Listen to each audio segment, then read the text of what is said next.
ইরানে হামলা নিয়ে যুক্তরাষ্ট্র ও ইসরায়েলকে আবারও হুঁশিয়ারি দিয়েছেন চীনের প্রেসিডেন্ট শি জিনপিং।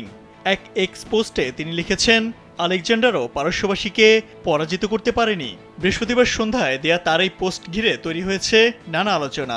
এদিন সকালে আরেক পোস্টে চীনের প্রেসিডেন্ট যুক্তরাষ্ট্রকে উদ্দেশ্য করে বলেন, হ্যালো আমেরিকা, তোমার দিকে প্রাতাত্মা ছুটে আসছে।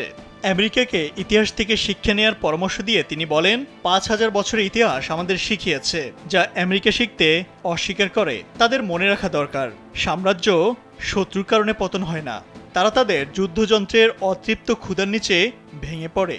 জিনপিং লেখেন, চীন জানে যে মহাশক্তিগুলো তাদের যুদ্ধযন্ত্রের কারণে ধ্বংসপ্রাপ্ত হয়। তিনি পূর্বেকার রাজবংশের ধ্বংসের ইতিহাস স্মরণ করেন, যুদ্ধবাজ মনোভাব কিভাবে একটি জাতিকে ধ্বংস করেছে তার বর্ণনা দেন।